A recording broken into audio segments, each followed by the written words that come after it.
I'm now joined by Red Bulls insider Kristian Dyer. Kristian, let's get right to it. You wrote a really interesting article for The Athletic on Kemar Lawrence, and he had a little bit of a unique journey to Red Bull and maybe some unique inspiration. Can you elaborate on that for us a little bit? It's hard to think that Kemar Lawrence, such a perfect fit for this team, and when you think about the perfect fit for the Red Bulls and Kemar Lawrence being that perfect fit, it's hard to think he could be anywhere else and wouldn't even be with the Red Bulls. But 2015, Kemar Lawrence, coming off an injury, having played with the Jamaican national team, goes on trial with DC United during the MLS preseason.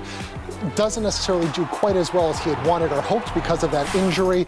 Ends up being told by DC that he's going to not necessarily be a part of their off-season plans. He's not going to be a signing. Instead, he gets invited to the Red Bulls, doesn't want to go on the Red Bulls because he feels, well, I'm a little bit of above a trial. I just did well with Jamaica. I may not necessarily want to try that, may want to go back to the Jamaican League. Gets on the phone call with his grandmother who says, you're going to get your Tukis over to New York, going to go on trial, and you're going to do it. And the rest here is history. And Michelle, when you talk about somebody who is such an ideal fit at left back, this guy, when he moves forward into the attack, plays with joy. Individually, one-on-one, he has a certain amount of pride, really, when he goes out there and says, you're not getting by me. Absolutely ideal outside back for the Red Bull system. Great signing long-term for this team as well last week. You mentioned it, and such a class act guy. He fits in so seamlessly, both on the field and off the field. So great news for the Red Bulls and great news for Kemar Lawrence. Let's switch gears a little bit here. There was a lot of talk around MLS about this week. Some memes were created. We talked to head coach Chris Armas about it. And of course, I'm referring to that interesting exchange that you're watching right now where head coach of Atlanta United, Tata Martino, didn't shake his hand. What do you make of that?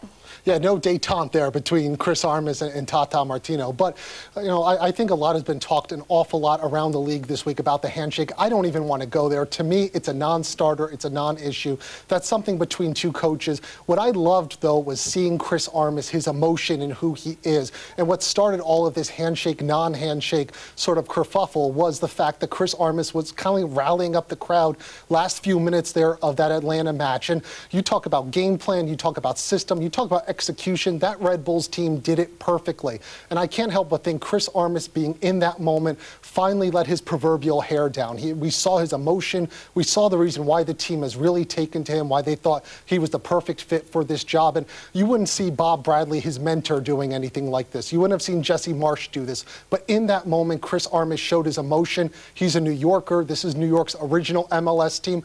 I love this. And I think we're beginning to see Chris Armas, his personality, his temperament coming out. That's a good thing for this Red Bulls team. And Chris Armas, he talked about it at practice. He's all class. There was never anything aside from him, just like you said, just being so genuinely happy for his team that everything just kind of clicked on that day for him. It surely did. Very exciting day for them all around. Let's talk a little bit about now the Red Bulls. They're thinking about the playoffs, but some teams are not. San Jose in particular.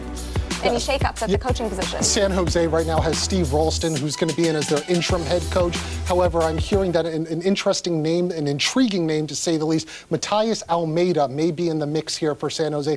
Former Chivas coach, going to be familiar to Red Bulls fans from his run with the Champions League, lifting the Champions League with Chivas. Former Argentine international. There have been some conversations between Almeida and San Jose, from what I'm told. I think he'd be a fascinating pick for San Jose or some team in this league. You say some team in this league. Do you have any other interesting tidbits from the other teams around the league? Well, we just saw the graphic there a few moments ago, and you know there's going to be an awful lot of openings there. Los Angeles, I'm heard that Caleb Porter wants this job in Los Angeles. He wants to see it open up. I'm also going to be curious to see where Jason Kreis ends up going. I think some MLS teams are going to be interested in him. And Carl Robinson, I think, really done rotten there by Vancouver. One of the lowest salaries in the league. Vancouver over the past few years got them to the semifinals of the Champions League. Has also gotten them to the playoffs. Top of the Western Conference a couple of times. So I think Carl Robinson's going to be in the mix maybe for an Eastern Conference team. There's going to be a lot of shaking up going on. And Vancouver, I'm hearing Marc Dos Santos is the favorite there for the job.